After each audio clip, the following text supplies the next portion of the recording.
హైపరీ వెంకటేష్ హీరోగా అనిల్ రావుపూడి దర్శకత్వంలో వచ్చిన సంక్రాంతికి వస్తున్న సినిమా ఎలా ఉందో చూద్దాం.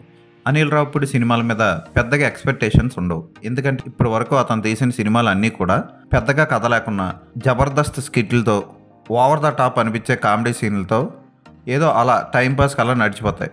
ఒక్క రాజా ది గ్రేట్ మాత్రం కొంతలో కొంత దర్శకుడిగా అతని ప్రతిభను చూపిస్తుంది.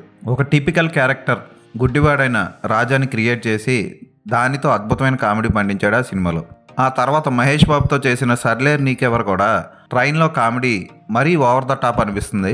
ఏదో పర్వాలేదు, టైంపాస్కి అలా సాగిపోతుంది ఆ సినిమా, అంతే. ఆల్రౌండర్, ఎలాంటి క్యారెక్టర్ అయినా చేయగల విక్టరీ వెంకటేష్ ఈ సినిమాలో మళ్ళీ అదే టైప్ క్యారెక్టర్ని చేశారు. వెంకటేష్ పోషించిన వైడి రాజు క్యారెక్టర్ అటు ఫ్యామిలీకి ఇటు యాక్షన్కి మధ్య నలిగిపోయిందని చెప్పొచ్చు. సత్య ఆకెళ్ళ అనే ఒక ఎన్ఆర్ఐని కిడ్నాప్ చేసి పప్పా పాండేని విడుదల చేయాలని కోరతాడు అతని అన్న బిజ్జు పాండే. ఈ బిజ్జు పాండే గ్యాంగ్ని పట్టుకోవడం కోసం వైడి రాజు ఐపీఎస్ మీనుతో కలిసి ఏం చేశాడు, అతన్ని ఎలా పట్టుకున్నాడు అన్నదే కదా. ఫస్ట్ హాఫ్ ఓకే అనిపిస్తుంది. వెంకటేష్ కొడుకు కామెడీ కూడా, బుల్లిరాజు పాత్ర కూడా ఆకట్టుకుంటుంది. అది కూడా కొంచెం ఓవర్ చేసినట్లే అనిపిస్తుంది. వెంకటేష్ ఎప్పటిలాగే సినిమానంతా తన భుజాన మోసారని చెప్పొచ్చు. ఐశ్వర్య రాజేష్ చూడడానికి చాలా ముచ్చటగా ఉంటుంది. స్వతహాగా తెలుగమ్మాయి, పాత సినిమాల్లో సైడ్ క్యారెక్టర్లు వేసే రాజేష్ కూతురు కమీడియన్ శ్రీలక్ష్మి మేనగోళ్ళైన ఐశ్వర్య రాజేష్ మన తెలుగులోకి వచ్చేస్తే బాగుండు అనిపిస్తుంది ఈ సినిమా చూశాక. మీనాక్షి చౌదరి తన అందంతో, షేపులతో ఆకట్టుకుంటుంది. పర్వాలేదు అనిపించే యాక్టింగ్ చేసింది. ఆమెకి తెలుగు రాక ఆమె ఏం మాట్లాడుతుందో ఆ ఫీలింగ్స్ ఫేస్లో చూపించడంలో ఫెయిల్ అయిందని చెప్పచ్చు. ఇక ఆ మరాఠీ యాక్టర్ చేసే ఓవర్ యాక్షన్ సినిమాలో చూసి తరించాల్సిందే.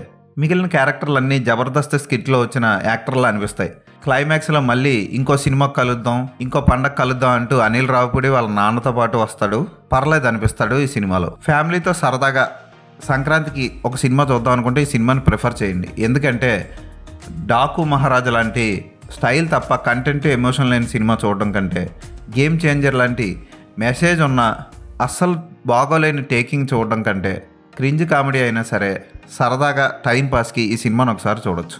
సమీర్ రెడ్డి ఫోటోగ్రఫీ హైలైట్ అని చెప్పొచ్చు. బడ్జెట్ పరంగా చాలా తక్కువ బడ్జెట్లో దిల్ రాజు ఈ సినిమాని నిర్మించడం విశేషం. అది వెంకటేష్ లాంటి గొప్ప నటుడిని పెట్టుకొని. అక్కడక్కడ కొన్ని గ్రాఫిక్ షాట్లు అయితే తెలిసిపోతూ ఉంటాయి.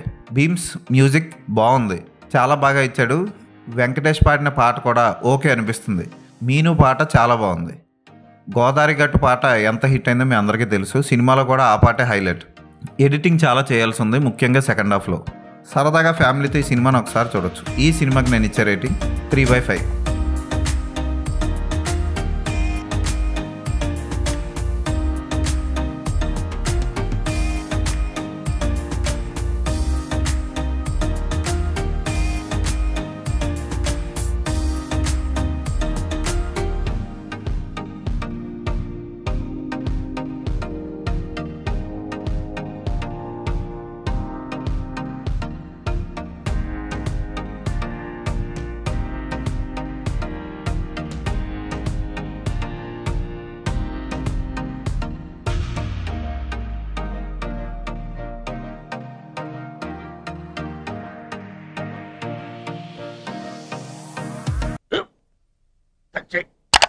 స్కూల్ బెంచ్ లాగా ఎంత గట్టిగా ఉందోరా. కొట్రా, కొట్టు, పర్లేదు, కొట్టు.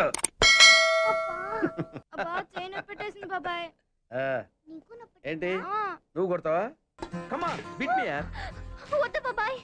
వాడిని నేను కొట్టడం లేదమ్మా, వాడినే నన్ను కొట్టమంటున్నాను. నువ్వేం కంగారు పడక్కర్లేదు. అడుగుతావేంటి?